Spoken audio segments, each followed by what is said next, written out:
이진숙 방송통신위원장님께 질문 드리겠습니다. 제가 방금 네 분을 지명하면서 두 명의 사장이라는 표현을 썼습니다.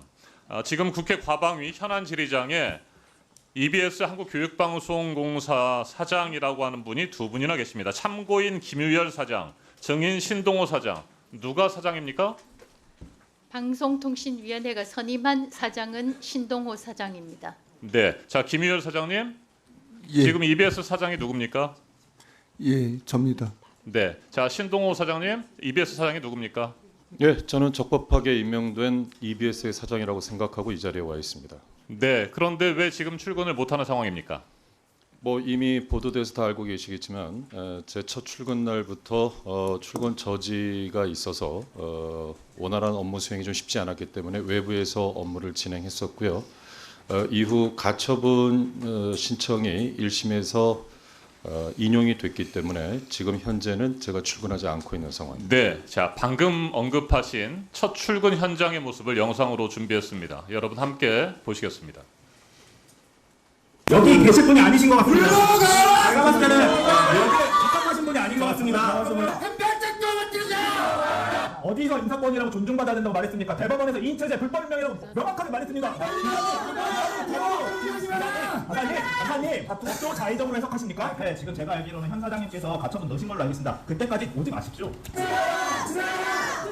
불법 임명을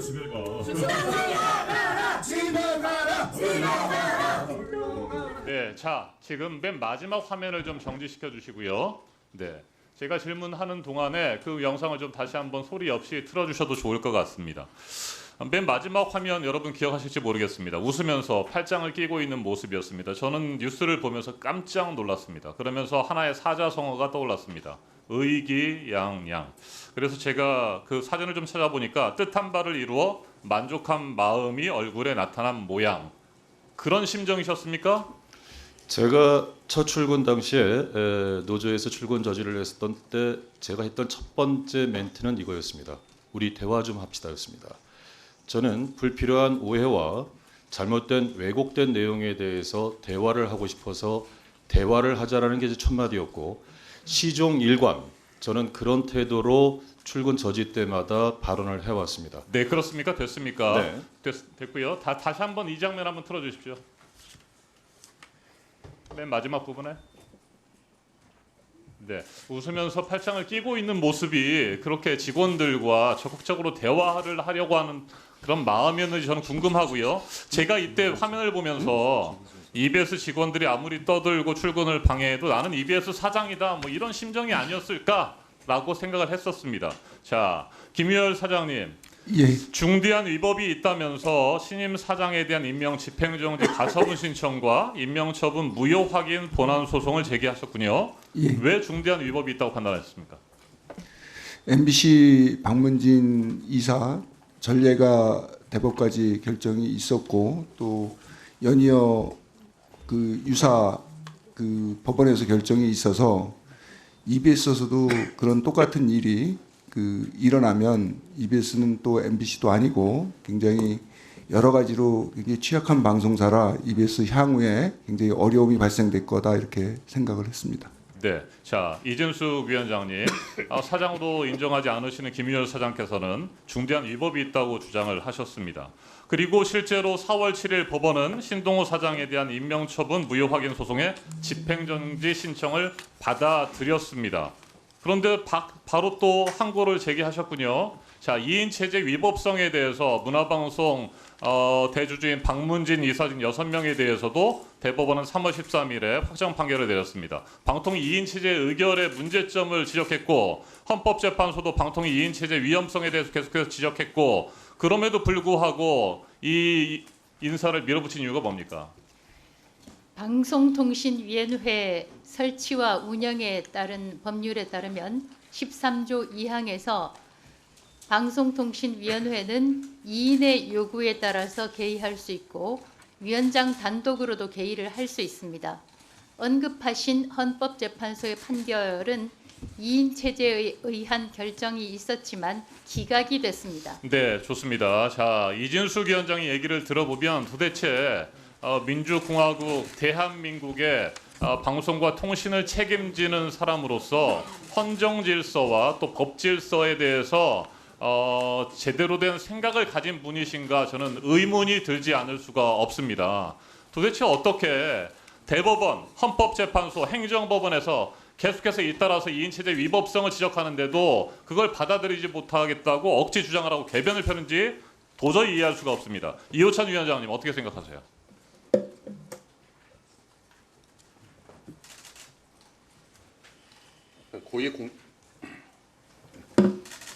네, 시간을 좀 멈춰 주시고 네, 준비되면 네, 말씀 시작해 주시죠. 우리 사회의 사법 질서를 존중해야 하는 마땅히 고위공직자로서 옳지 않은 태도라고 생각하고요. 윤석열 정권 2년 내내 윤석열 정권이 가장 실적을 내고 가장 최선을 다했던 부분이 언론 장악이었습니다. 그것에 대한 국민들의 판단은 이미 끝났다라고 생각하는데도 마지막까지 방송 장악을 위한 알박기 시도를 사법 질서를 정면으로 부정하면서 계속하고 있다라고 생각합니다. 네, 신동호 사장님, 사랑하는 후배 어떻게 생각하십니까? 이진숙 위원장이 그렇게 표현을 하셨더군요.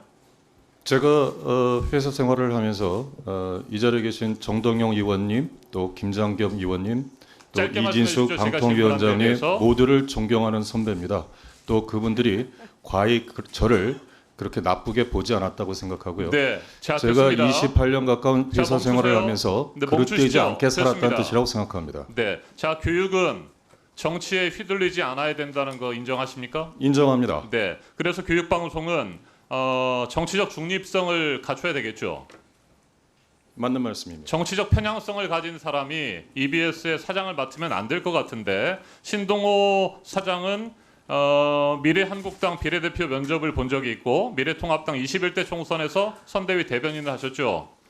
네, 정치적 편향성이 있는 인사다라고 하는 비판이 있습니다. 저는 그 부분에 대해서 누차 여러 번 이야기했습니다만 EBS 이사회 이사 재직 시에 이사회 회의록을 보셔도 나옵니다만은 저는 한 개인의 특히 공직에 있는 사람의 정치적 성향은 투표소에서 기표할 때 표현하는 것이라고 이야기했고 어떤 경우에도 진영 논리에 따라서 움직여서는 안 된다라는 것을 이사회에서 수도 없이 강조했고 또 그렇게 진행해 왔습니다. 그렇게 강조하는 게 중요한 것이 아니고 신동호 씨가 그동안 해왔던 여러 가지 행태들이나 언행들을 보면 정치적 편향성이 있다라고 하는 부분들을 지적을 하는 겁니다. 정말 죄송한 말씀입니다만 의원님께서 구체적으로 제 어떤 행태와 언행이 정치 편향적이라고 생각하시는지 저는 오히려 궁금합니다.